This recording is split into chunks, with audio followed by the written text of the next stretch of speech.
Oh yes mga ka-idol, maayong adlaw kanyong tanan ug maayong gabi. Sa panahon karon, bawal ang mag-ulaw-ulaw.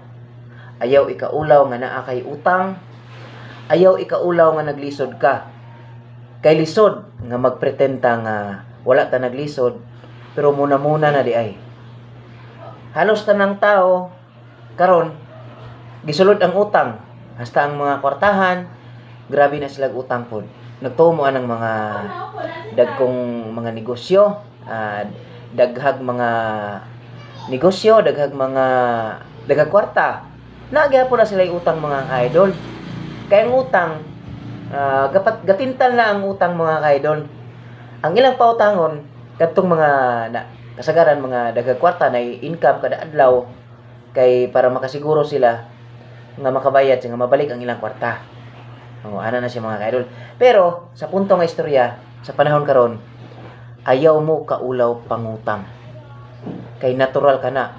Nangutang ta, ibig sabihin medyo dili na to kaya tungod sa kalisod sa panahon karon mga ka-idol. Di na to kaya sa gubangon ang mga panginahanglanon kada adlaw, kada semana, kada bulan nga mga bayro nun. So normal lang na nga naatay utang. Ha? Katong mga gaistorya diha nga gasaway nga grasya grabe utang wala na bayri hanto karon. Kana sila mga ka-idol, labaw po nang naglisod. Ingna ko pakakon. Labaw nang naglisod mga ka-idol. Kanang mga taong ingon ana nga himantayon, labaw nang naglisod kay ngano? Labaw nang iduot sa Ginoo paubos. No? Kitang mga gitamay nga naay mga utang. Ako na ako'y utang, motor utang, renta. Nagrenta kog mga pwesto. Nagrenta kog balay. Na ako'y utang.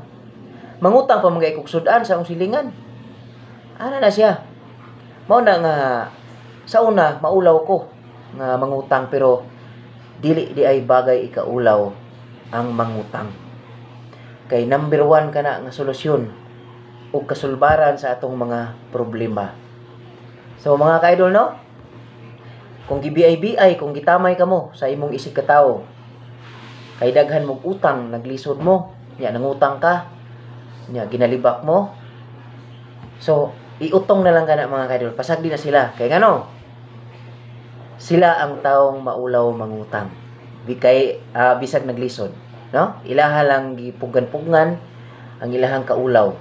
Kana sila dili kabalo mangutang tungod kay maulaw mangutang, tungod kay high pride, taas og garbo mga ka-idol. So ang taong walay utang, dili po tanan ha, ibig sabihin high pride, taas og garbo. Piling nila wala sila naglisod, puwera sa mga wala naglisod. Pero istoryahan ta mo no, sa panahon karon naglisod man gani ang panahon samot ng tao. Ana na siya mga ka-idol.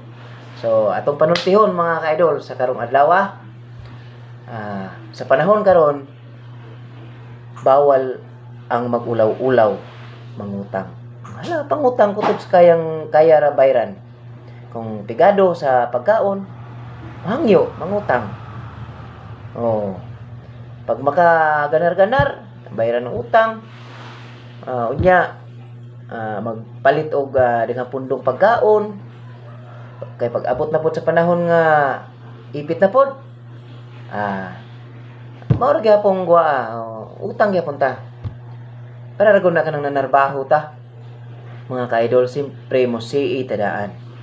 So mo si ta para ibili na to sa pamilya, pang konsumo. No? Ana ra na siya, dili na bagay ikaulaw nga mangutang ta. Ang importante, naglihok ka kada adlaw, nanginabuhi ka.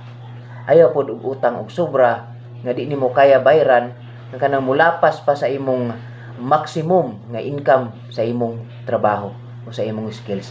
Ug mo na daghang salamat mga ka-idol. God bless ka natong tanan. Usbon nako may adlaw may gabi, paki-share ani nga video, isip pagtulunan. Bye-bye.